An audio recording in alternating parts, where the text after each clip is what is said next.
大家好，當大家睇到呢片背景嘅時候呢，相信都會估到我同你哋嚟到汀九。咁好多客人都問㗎，汀九呢有一排荒廢咗好耐嘅獨立屋，到底而家咩情況呢？2024年嘅時候呢，偉達地產正式接收，2025年全面翻新，命名為嘉富海灣。2026年嘅今日就正式以現樓招標發售。而家入邊情況係點呢？即刻同你直擊一下。汀九嘅住宅都係沿海邊低密度設計，所以人稱小淺水灣。雖然感覺有啲避世，但其實開車去中環、機場、深圳灣口岸，大約都係30分鐘內嘅事。全盤只有13間獨立屋，每戶連帶花園同泳池，面積由2469尺至3150尺。而發展商呢，亦好有心思，利用地勢高低差，保證每一戶每一層都可以見到海。而家先上去參觀前排嘅全屋，3房3套，實用面積2476尺，花園683尺。今時今日，越嚟越多人開始追求唔再係市中心嘅擠擁，而係呢種入質寧靜、出質繁華嘅節奏。唔知大家有冇呢份同感呢？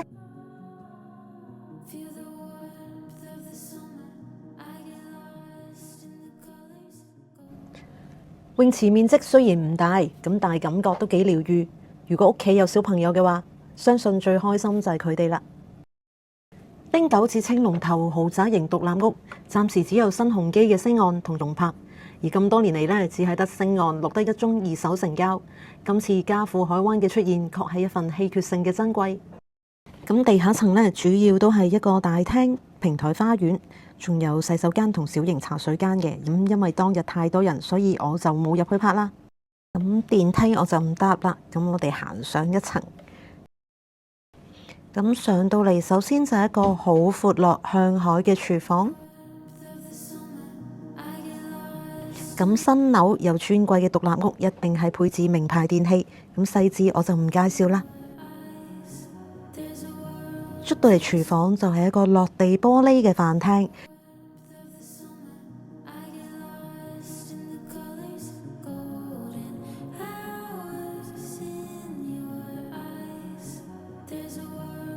可以放一張10人大餐台，咁仲有一間套房啦，每一個空間都係向海嘅。由於地勢關係，呢種可以層層見海嘅獨立屋，真係買一間少一間㗎。咁當然亦都係佢稀缺性嘅所在點啦。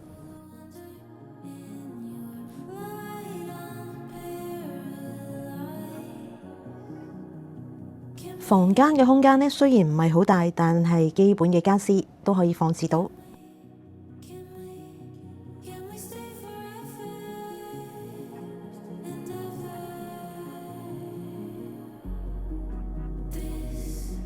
再上一層呢，就係主人套房同另一間細嘅套房啦。咁我哋一齊上去睇睇。主人套房佔用嘅空間一定大好多啦。咁見到呢個落地玻璃嘅露台，係咪浪漫得嚟都好 chill 呢？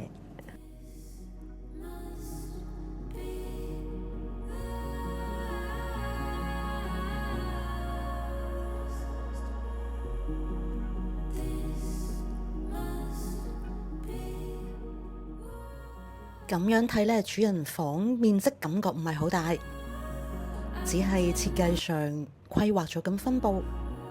部分做咗衣帽間啦，咁再轉入嚟呢，就係一個奢華嘅落地玻璃主人浴室啦。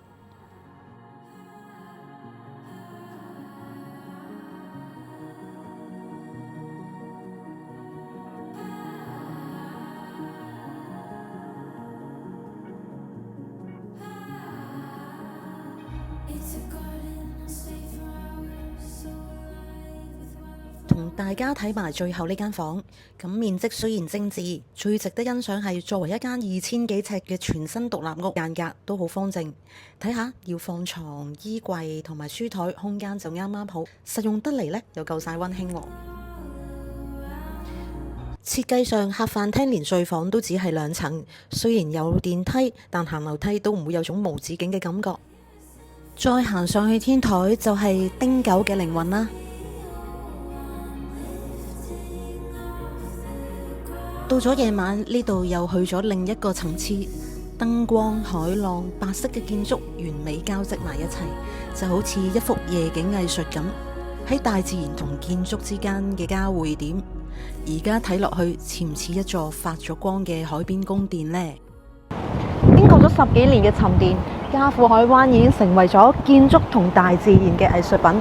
如果對呢個樓盤有興趣，記得 WhatsApp 聯絡我，同 CSL 我頻道啦。我哋下次見。